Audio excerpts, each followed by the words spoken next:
so shocking that more than 500,000 people attended his funeral.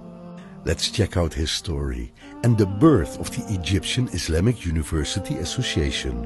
Some time ago, in a small village called Tafahna Al Asyrof in Mid-Gomer district, Dakhoulia province, Egypt, there were 9 poor friends who were just graduated from agriculture faculty. One of them was Mr. Athiyah. One day, they agreed to start a business together and they chose poultry farming.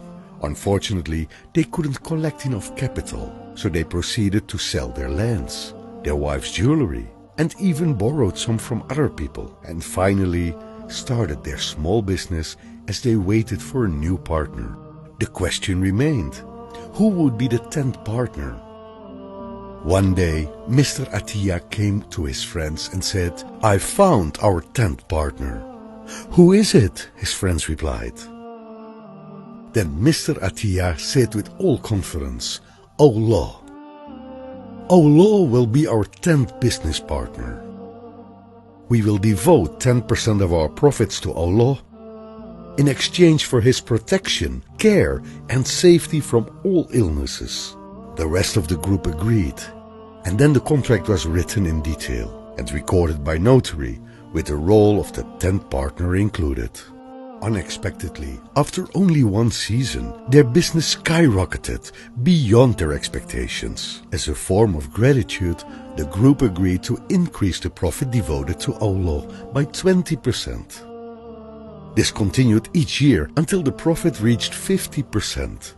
One question you may have been wondering about: how were the profits allocated?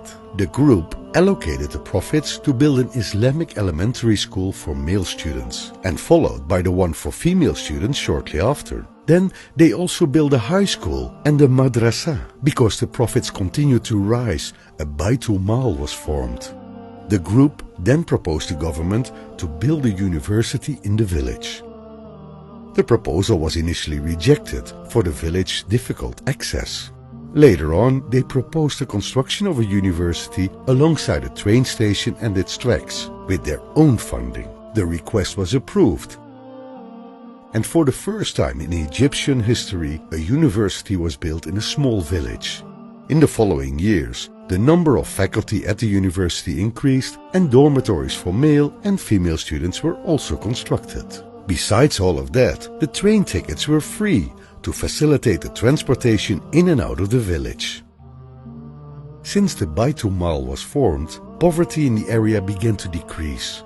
The program was followed by other villages visited by Mr. Athiyah.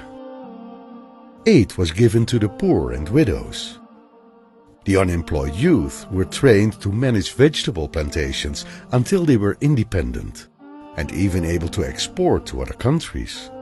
During the harvest season, every family in the village received a package of vegetables. On the first day of Ramadan, the villagers held a break fasting event when they cook and gather together in a field to enjoy various foods. Not only that, the Baitul Mal also helped orphan girls who wanted to get married by giving them furniture. The profits had brought an immense benefit to everyone in the area. In the end, it was agreed that 100% of the profits were to be devoted to Allah.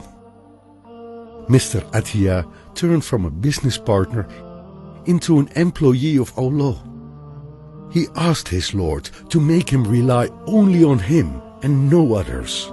This is the story of Shola Athiyah, the amazing person of this story. His sincerity made him reject the exposure of mass media completely. And now his sincere deeds continue to flow in everlasting benefits to everyone, and for him in the afterlife. MashaAllah. Still one question.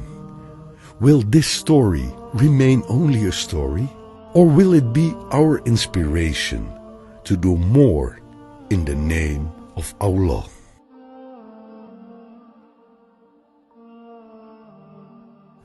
Global Wakaf from ACT. Care for Humanity.